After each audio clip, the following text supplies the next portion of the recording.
মমতা ব্যানার্জি কেন মুসলিমদের ভালো চায় না?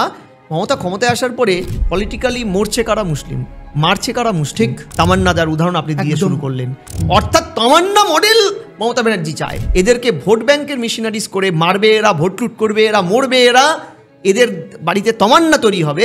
কলকাতায় মসনদে বসে থাকবে ফিরহাদ হাকিম, মমতা ব্যানার্জিরা পাওয়ার এনজয় করবে। তোষণ শোষণ তৈরি করে।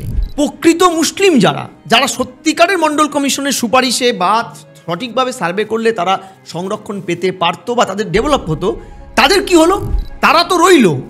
আর আপনি সমাজের আপলিফ্ট মুসলিম কমিউনিটিকে রাখলেন ভোটের স্বার্থে। মানে সৈয়দ, তারা আর্থিক দিক থেকে, সামাজিক দিক থেকে, শিক্ষার দিক থেকে অলরেডি এগিয়ে। তারা যখনই সংরক্ষণে আসলো, 100টার মধ্যে 100টা চাকরি তারাই পেয়ে গেল।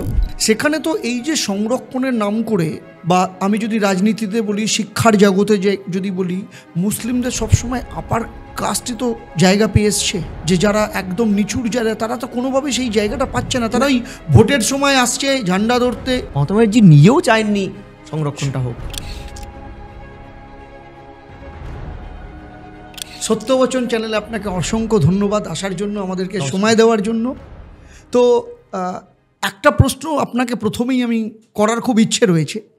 সাম্প্রতিককালে ওবিসি নিয়ে যে কথাটা বারবার ধাক্কা খাচ্ছে রাজ্য সরকার, ওবিসি তো শুধু ধর্মভিত্তিক হয় না, সেটা তো সবাই জানে। ওবিসির ক্যাটাগরিক্যালি অন্য, কিন্তু ক্যাটাগরিক্যালি এখানে তো একটা জনগোষ্ঠী মানে মুসলিমদেরই পুরোটা দেওয়া হয়েছে। দেখুন, ওবিসি আদার ব্যাকওয়ার্ড কাস্ট, এটা কিন্তু মণ্ডল কমিশন না। এখানে আমার একটা, আপনাকে একটু ইন্টারাপ্ট করছি, এখানে আমার একটা অন্য প্রশ্ন। এই যে ওবিসির নাম দিয়ে ধরুন মুসলিমকে তোষণ করা বা মুসলিমকে সুযোগ সুবিধে পাইয়ে দেওয়া, আদৌ কি মুসলিম সমাজের কোনো উন্নতি হচ্ছে? আমি প্রথমেই বলি, মূলত মণ্ডল কমিশন বা শ্রী রঙ্গনাথন মিশ্র কমিশন, এদের ভার্সনটাই ছিল সাচার কমিটির রিপোর্টের যে মুসলিমদের ব্যাকওয়ার্ডনেস থ্রু আউট ইন্ডিয়া, তার মধ্যে ভয়ানক অবস্থা ছিল বাংলার বাম সরকারের সময়। একদম দাঙ্গা পীড়িত গুজরাটেও মুসলিমরা প্রচুর সরকারি চাকরি পাচ্ছে, অথচ বাংলায় মুসলিম দরদি বাম সরকারের সময় মানে একটা ভয়ানক চিত্র, যেটা নিয়ে আমি আর নতুন করে আলোচনা করছি না। তারপরেই তো সিদ্ধান্তটা হয়েছিল মুসলিমদের পিছিয়ে পড়া একটা কমিউনিটি, যাদেরকে সংরক্ষণে আওতায় আনা হবে। কিন্তু আমরা কি দেখলাম? তৎকালীন বাম সরকার ভোটের 11 ভোটের আগে তড়িহড়ি, মুসলিম কল্যাণে নয়, তাদের ভোট ব্যাংক বাঁচাতে তড়িহড়ি ভারতবর্ষে একমাত্র রাজ্য যেটা ওবিসি ক্যাটাগরিটা ভেঙে ওবিসি এ বি করে ফেললো। অর্থাৎ ওবিসি এ বি করার পরে তারা যেটা করলো, যে ওই একটা ভয়ানক সিদ্ধান্ত, যেই সিদ্ধান্তে মানে ওবিসি এ মানে মোস্ট ব্যাকওয়ার্ড আর এটা লেস ব্যাকওয়ার্ড, সেখানে হিন্দু মুসলমান মণ্ডল কমিশন সবাইকেই রাখতে বলেছিল। কিন্তু বাম সরকার কী করলো? 41টা মুসলিম কমিউনিটি 42টার মধ্যে, টোটাল 42টা অ্যাড হয়েছিল তখন, 41টা রেখে দিল কাদের? মুসলিমদের, উইথাউট এনি সার্ভে। একটা কমিউনিটি ব্যাকওয়ার্ড হতেই পারে, আমি বলছি 100টাই মুসলিম হতে পারে, কোনো বাধা নেই। কিন্তু কিসের ভিত্তিতে আপনার এটা ইনক্লুড করা হবে? তাদের আর্থসামাজিক যে দিকগুলোর ভিত্তিতে একটি কমিউনিটি আপনার সংরক্ষণের আয়তায় আসবে। সেই কমিউনিটিটা সম্পর্কে যে ইন্দ্র সাহানি, তার একটা বিখ্যাত জাজমেন্ট আছে, যে 9 সদস্যের যে জাজ, তারা ইন্দ্র সাহানির নেতৃত্বে সেই সময় বলে দিয়েছিল এই ধরনের সার্ভেগুলো, যে আপনি আর্থসামাজিক দিক থেকে পিছিয়ে, এডুকেশনালি পিছিয়ে একটা কমিউনিটি, তার ইন্ডেক্সগুলো কিভাবে হবে এবং কিভাবে তাদের পপুলেশন সার্ভে করে তাদের ব্যাকওয়ার্ড লিস্ট করা হবে। সেই লিস্টে কিন্তু বামেরা 42টা কমিউনিটিকে অ্যাড করতে তাদের অলমোস্ট 10 মাস সময় নিয়েছিল। 10 মান্থ সময় নেওয়ার পরে আমি আপনাকে পরিষ্কার বলছি, এই 10th মান্থ সময়টাও কিন্তু সাফিসিয়েন্ট ছিল না। কারণ পরবর্তীকালে আপনি জানেন 2010-এ যে 42টা কমিউনিটি, তার 10 মান্থ নয়, 6 মাস সময় নিয়েছিল। পরবর্তীকালে চ্যালেঞ্জ হলো, মমতা ব্যানার্জি ক্ষমতায় আসলেন। মমতা ব্যানার্জি ক্ষমতায় এসে বামেদের যে ভুল একদম সরাসরি ভুল inclusion and splitting of the OBC A and B, হাইকোর্টে চ্যালেঞ্জ হলো যে সেকুলার স্টেটে ধর্মের ভিত্তিতে সংরক্ষণ হতে পারে না কেউ, আর্থসামাজিক এডুকেশনালি পশ্চাৎপদতার ভিত্তিতে হতে পারে। সেক্ষেত্রে তারা করেনি। মমতা কী করলো? সেই ভুলটা সংশোধন না করে, অর্থাৎ বামেদের সময় 93-র তাদেরই ব্যাকওয়ার্ড ক্লাস ওয়েলফেয়ার দপ্তরের যে নীতি সেটাকে বুড়ো আঙ্গুল দেখিয়ে 2010-এ যে এইটাকে 42টা কমিউনিটিকে ঢোকালো সেটা, এবং পরবর্তীকালে মমতা ক্ষমতায় আসার পরে যে আরও 140টাকে ইনক্লুড করলেন, টোটালটাই চ্যালেঞ্জ হয়ে গেল। এবং চ্যালেঞ্জ হওয়ার পরে আপনারা জানেন যে সেটা কিন্তু ক্যান্সেল আউট হলো। ইভেন আপনি শুনলে অবাক হবেন যে মমতা ক্ষমতায় আসার পরে যেখানে সিপিএম 42টার মধ্যে 41টাই মুসলিম কমিউনিটি ঢুকিয়ে দিয়েছিল, কোনো সার্ভে টার্ভেতে সেই অর্থে না করে, 6 মাস মাত্র সার্ভে, বা তৃণমূল কী করলো, 93-র অর্ডারটাকে যে ব্যাকওয়ার্ড ক্লাস ওয়েলফেয়ার দপ্তরের যে নীতি যেটাকে বামেরা বুড়ো আঙ্গুল দেখেছিল সেটাকে তারা অ্যাড করলেন, করে 12 সালে একটা আইন আনলেন, যে আইনে পরে তারা সংরক্ষণটা 17% যেটা করলো, OBC A 10%, OBC B 7%, OBC এতে 81টা কমিউনিটির মধ্যে 73টা রেখে দিলেন মুসলিম, আর ওবিসি বিতে 98টার মধ্যে 45টা রেখলেন মুসলিম। আচ্ছা, এইবার এটা তো করলো, কিন্তু প্রশ্নটা হচ্ছে প্রকৃত মুসলিম যারা সত্যিকারের মণ্ডল কমিশনের সুপারিশে বা সঠিকভাবে সার্ভে করলে তারা সংরক্ষণ পেতে পারতো বা তাদের ডেভেলপ হতো, তাদের কি হলো? তারা তো রইল, আর আপনি সমাজের আপলিফ্ট মুসলিম কমিউনিটিকে রাখলেন ভোটের স্বার্থে, মানে সৈয়দ তারা আর্থিক দিক থেকে, সামাজিক দিক থেকে, শিক্ষার দিক থেকে অলরেডি এগিয়ে, তারা যখনই সংরক্ষণে আসলো 100টার মধ্যে 100টা চাকরি তারাই পেয়ে গেল। অর্থাৎ পশ্চাৎপদ মুসলিমদেরকে যারা তারা পেল না। এই যে জোলা, তারপরে বৈদ্য, তারপরে ধরুন আপনি শেরশাবাদিয়া, জমাদার, হাজন, ধোপি, এরা তো, এই মুসলিমরা তো পশ্চাৎপদ, এরা কনভার্টেড মুসলিম। ওই হিন্দু থাকাকালীনও তারা শূদ্র হিসাবে তকমা পেত, মুসলিম হয়েও তারা কিছুই পায়নি, তারা কিন্তু পেরে উঠলো না এদের সাথে। তাহলে আপনি এই যে আপনি যে বলছিলেন তোষণ, আমি বলছি তোষণের নামটাই তো শোষণ।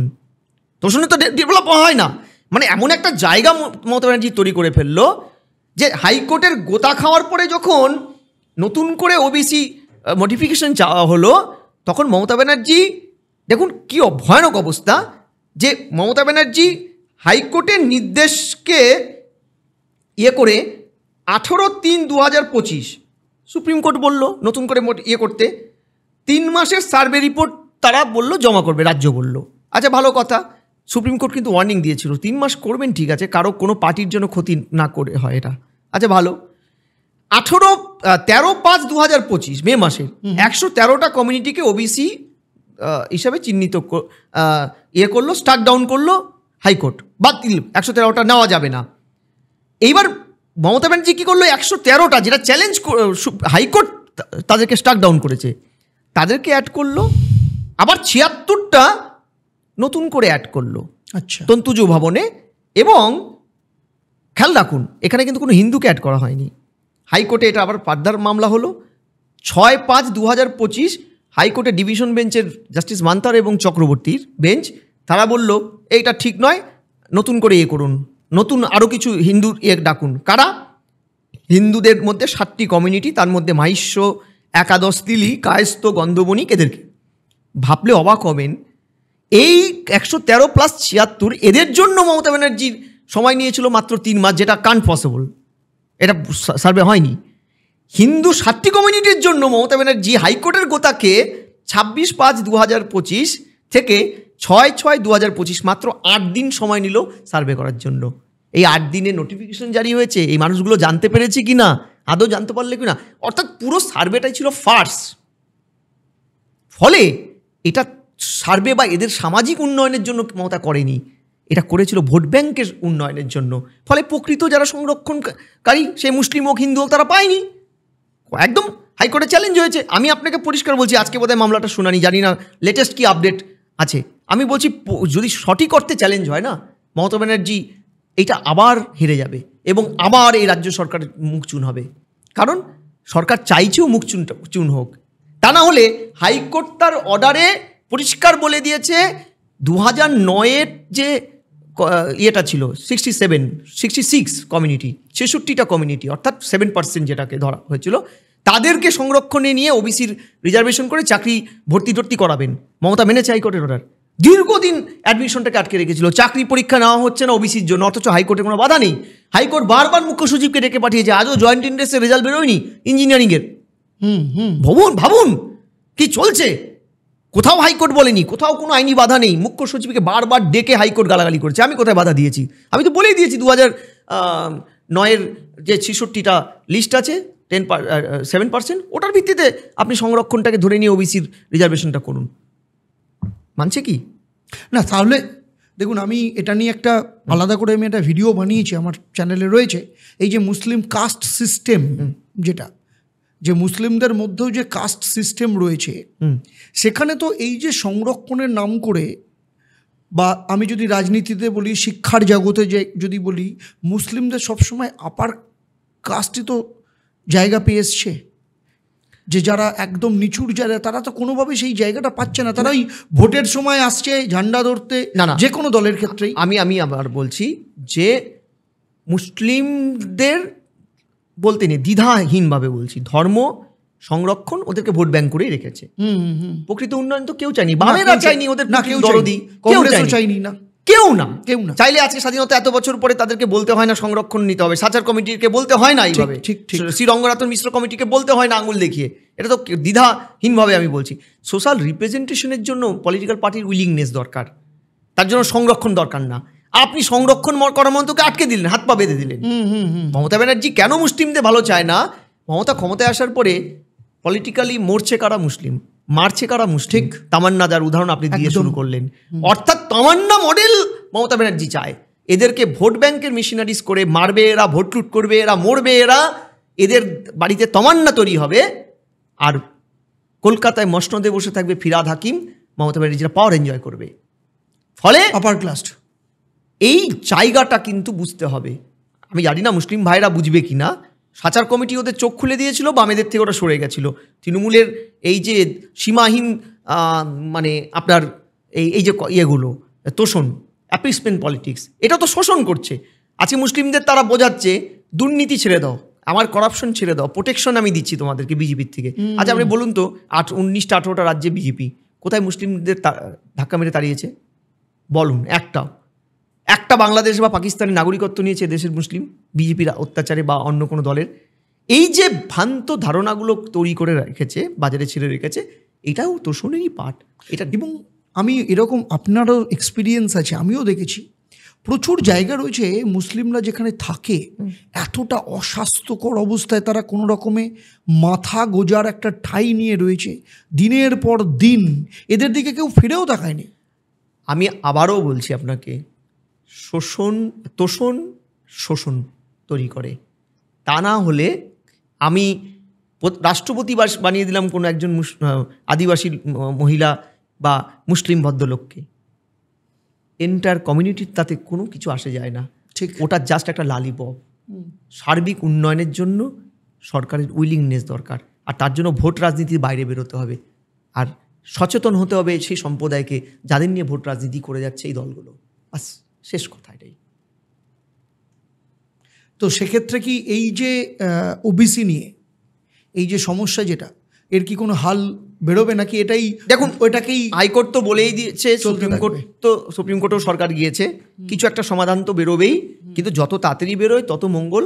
কারণ রিপোর্টটা কি টোটাল ইয়েটা কি বাদ দিয়ে দিয়েছে ওবিসি? না, তারা বলেছে রায়টা ঘোষণা না অবধি তারা এই অবজেকশনেবল পার্টটা 113টা প্লাস আরও কিছু যে ছিল, তার মধ্যে বামেদের সময়ই ছিল ম্যাক্সিমাম একটা অংশ, এদের সময় ম্যাক্সিমামটা। এটা হবে না হবে সেটা তো পরের, আগে শুনানিটা হোক, ততদিন এটা ব্যবহার করা যাবে না। 5 লক্ষের কাছাকাছি সার্টিফিকেট যারা চাকরি অলরেডি পেয়ে গেছে বামেদের সময় থেকে, না তাদের চাকরিটা যাবে না, কিন্তু ওইটা দিয়ে ফার্দার ওরা তাদের সন্তানাদিদের জন্য বা ওরা আর কোনো চাকরিতে অ্যাপ্লাই করতে পারবে না। চাকরিটা রেখেছে, এই মানবিক দিকটা হাইকোর্ট রেখেছে। কিন্তু আমি আপনাকে পরিষ্কার বলছি, সিরিয়াসলি প্রকৃত সংরক্ষণ যারা পাওয়ার দরকার তাদেরকে ডিপ্রাইভ করা মানে কিন্তু আখিরে সংরক্ষণের সুবিধার থেকেই না। সেখানে তো প্রচুর হিন্দু যারা আছে, যারা সত্যি সংরক্ষণের আয়তায় আসতে পারতো, তাদের জীবনটা হয়তো ভালো হতো, তারা তো আজকে বঞ্চিত। দেখুন, আমি পরিষ্কার বলছি, এই তর্ক বিতর্কটা থাকবেই। প্রকৃত সার্ভেটা হলে হিন্দু মুসলমান নির্বিশেষে যারা সত্যিকারের আর্থসামাজিক এবং অর্থনৈতিক দিক থেকে পিছিয়ে, তাদের প্রকৃত চিত্রটা উঠে আসবে। আর চিত্রটা উঠে আসলেই সংরক্ষণটা দেওয়া যাবে। এখানে হিন্দু মুসলমান বলে কিছু না। এই সরকার ত্রুটি করেছে মুসলিম ভাইদেরকে আমি বলি, এখানে কোনো হাইকোর্ট সুপ্রিম কোর্টকে মমতা ব্যানার্জি যে কাঠগড়ায় দাঁড় করছে একদম মিথ্যে। পশ্চিমবঙ্গ সরকার সার্ভে ভুল করেছে। পশ্চিমবঙ্গ সরকার 2012 সালে হাইকোর্ট প্রশ্ন করেছে, আপনি 2012 সালে আইনটার মডিফাই করলেন না কেন? আপনি যদি প্রকৃত এই মুসলিমদের সংরক্ষণ দিতে চাইতেন, মডিফাই করেনি। বামেদের সময় যে তৎকালীন যে তাদের তো বামেদের সময় তো এটা নিয়ে কোনো আইন ছিল না, তারা তো আইন করেনি, তারা তো জাস্ট একটা বিজ্ঞাপন জারি করেছে। আমি আপনাকে দেখাচ্ছি, বামেদের সময় সার্কুলেশন অফ অ্যাডভার্টাইজমেন্ট, এইটার ভিত্তিতে তারা 42 জনকে ইনক্লুড করেছে। 42টার মধ্যে 41টাই মুসলিম, একটা হিন্দু সম্প্রদায় ছিল পশ্চাৎপদ।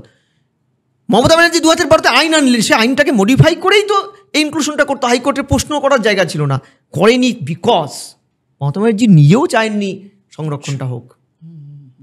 দ্যাটস ওয়াই কী হলো, আজকে এই লোকগুলো ডিপ্রাইভ হলো, তাই না? আমি এই কারণেই বলছি, অ্যাপিসমেন্ট পলিটিক্সের আড়ালে মমতা যে ভয়ের রাজনীতিটা ওদের মধ্যে ঢুকিয়ে দিয়েছে, সেটা যতদিন না ভাঙবে ততদিন এইভাবেই চলবে। মমতাও ক্ষমতায় থাকবে, আর পশ্চাৎপদ মুসলিম, পশ্চাৎপদ হিন্দুদের কোনো কল্যাণ হবে না। সেক্ষেত্রে তো একটাই কথা বলা যায় যে সমস্যাকে জিয়ে রাখার রাজনীতি। একদম, আপনি বলতেই পারেন, এটাই তো পলিটিক্স। আজকে ধরুন শিক্ষকদের ক্ষেত্রেই বলুন, কিংবা ধরুন এই সংরক্ষণের নামেই বলুন, সমস্ত কিছুতে যে টাকাগুলোকে দিতে হতো, ধরুন আজকে শিক্ষকদের ক্ষেত্রে আজকে যে টাকাটা দিতে হতো, এতগুলো লোককে চাকরি দিয়ে সমস্ত কিছু করে প্রত্যেক বছর যে পরীক্ষার মধ্য দিয়ে দিতে হতো, সেই টাকাটা তো বেঁচে গেল না। দেখুন, এইটা তো শিক্ষা ব্যবস্থা অনেকগুলো বহুবিধ উদ্দেশ্য মমতা ব্যানার্জি সরকারের। এইগুলো একটা দিক আপনি দেখছেন, হাতির দাঁত একটা দেখানোর জন্য থাকে, একটা খাওয়ার জন্য, তাই করছে মমতা। এটা জনগণকে কনসাস করার দায়িত্ব আপনাদের মিডিয়ার। যত প্রকৃত সত্যগুলো তুলে ধরবেন আপনাদের এই চ্যানেলগুলো, তত সাধারণ মানুষ বুঝবে। বাস্তবে বিস্ময় লক্ষ্য নিয়ে কিন্তু আজকে সংরক্ষণ, এই ওবিসি, এই শিক্ষার দুর্নীতিটা করছে। তার একটা সাইড পয়সা উপার্জন, একটা সাইড সরকারি ব্যবস্থাটাকে ভেঙে ফেলা, প্রাইভেট ব্যবস্থাটাকে তুলে আনা সামনের দিকে। অসংখ্য ধন্যবাদ আপনাকে। আমাদের উদ্দেশ্য একটাই, এই চ্যানেলের মধ্য দিয়ে সাধারণ মানুষের কাছে প্রশ্ন তুলে ধরা, কিন্তু প্রশ্নটা উত্তরটা কি হবে এবং কোন দিকে যাবে সেটা সম্পূর্ণ নির্ণয় করবার দায়িত্ব আপনাদের। আমাদের কাজ হচ্ছে জাস্ট প্রশ্নটা সঠিক না ভুল সেটা আপনাদের দায়িত্ব, প্রশ্ন করার দায়িত্ব আমাদের। নমস্কার, ভালো থাকবেন।